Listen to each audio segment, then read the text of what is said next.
ஒரு simple and ஹெல்த்தியான fish fillet wrap healthy breakfast series episode 6. இது பண்றதுக்கு ஒரு பேன்ல 1 டீஸ்பூன் போல ஆலிவ் ஆயில் சேர்த்திருக்கேன். எண்ணெய் சூடானதும் ஒரு பாதி பிரவுன் ஆனியன் சேர்த்திருக்கேன். அதுக்கப்புறம் 1 கப் கேபேஜ் சேர்த்திருக்கேன். சால்ட் அண்ட் பெப்பர் சேர்த்துட்டு நல்லா சாட்டே பண்ணி விட்டுக்கலாம். இது ரொம்ப குக் பண்ணாம லைட்டா அரைவாசி வெந்தா போதும். அவ்வளவுதான். இந்த ஸ்டேஜ்ல ஸ்டவ் ஆஃப் பண்ணிட்டு ஒரு பவுல்ல மாத்தி எடுத்து வச்சுக்கலாம். நெக்ஸ்ட் ஃபிஷ் ஃபில்லட்கான மேரினேஷன் மசாலா 1/4 டீஸ்பூன் மஞ்சள் தூள், 1 டீஸ்பூன் மிளகாய் தூள், 1/2 டீஸ்பூன் கரம் மசாலா, 1/4 டீஸ்பூன் மிளகு தூள், தேவையான அளவுக்கு உப்பு, 1 டீஸ்பூன் கார்ன்ஃபிளவர் மாவு, 1 table spoon lemon juice, 1 teaspoon soya sauce எல்லாத்தையும் மிக்ஸ் பண்ணி நல்லா ஒரு மேரினேஷன் பேஸ்டா ரெடி பண்ணிக்கலாம். கொஞ்சமா கார்லிக் பவுடர் சேர்த்திருக்கேன். அடுத்து வாஷ் பண்ணி வச்சிருக்க ஃபிஷ் ஃபில்லட்டை இந்த மாதிரி ஷேப்ல கட் பண்ணி எடுத்திருக்கேன். அதையுமே சேர்த்து ஃபுல்லா மேரினேட் பண்ணி எடுத்துடலாம். இந்த மீன்ல தான் பண்ணணும்னு கிடையாது. உங்ககிட்ட இருக்க எந்த துண்டு மீன் வேணாலும் நீங்க எடுத்துக்கலாம். இது ஒரு 10 நிமிஷம் இல்ல 1/4 மணி நேரம் அப்படியே வச்சிடலாம். கொஞ்சம் நல்லா மசாலா பிடிச்சதுக்கு அப்புறம் இப்போ ஒரு பேன்ல 1 டேபிள் ஸ்பூன் போல ஆலிவ் ஆயில் சேர்த்திருக்கேன். எண்ணெய் சூடானதும் எல்லா ஃபிஷ்ஷையும் இந்த மாதிரி போட்டு ஃப்ரை பண்ணி எடுத்துடலாம். ஸ்டவ் மீடியம் டு ஹை ஃப்ளேம்ல வச்சு ஃப்ரண்ட் அண்ட் பேக் நல்லா முருக விட்டு இந்த மாதிரி எடுத்துடலாம். ஸோ எல்லா ஃபிஷ்ஷையுமே இந்த மாதிரி ஃப்ரை பண்ணி எடுத்தாச்சு. இப்போ நம்ம அசம்பிள் பண்ணிடலாம். ஒரு சப்பாத்தியை இந்த மாதிரி கட் பண்ணிட்டு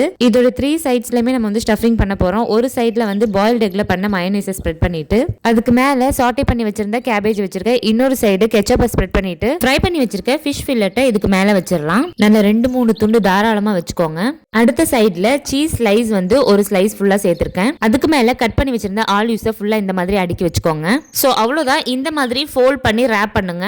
ஒரு சைடு வெஜ்ஜீஸ், ஒரு சைடு ஃபிஷ், இன்னொரு பக்கம் சீஸ் அண்ட் ஆலிவ்ஸ். இந்த டைப்ல நான் அசம்பிள் பண்ணிருக்கேன். உங்களுக்கு எந்த மாதிரி இஷ்டமோ அந்த மாதிரி நீங்க அசம்பிள் பண்ணிக்கலாம். இன்னொரு பேன்ல கொஞ்சமா பட்டர் சேர்த்துட்டு இது ஃப்ரண்ட் அண்ட் பேக் ஒரு 2 மினிட்ஸ்க்கு டோஸ்ட் பண்ணி அப்படியே எடுத்துடலாம். சீஸ் நல்லா மெல்ட் ஆகி அந்த பட்டரோட அரோமாவோட சாப்பிடுறதுக்கு அவ்வளவு டேஸ்டா இருக்கும். Cheese and butter little amount use பண்றதுனால எந்த ஒரு கெடுதலும் கிடையாது. சோ கண்டிப்பா இதை ட்ரை பண்ணி பாருங்க. இந்த வீடியோ உங்களுக்கு பிடிச்சிருந்தது அப்படின்னா எம்மி ஃபுடிக்கு சப்ஸ்கிரைப் பண்ணிக்கோங்க. தேங்க்ஸ் ஃபார் வாட்சிங்.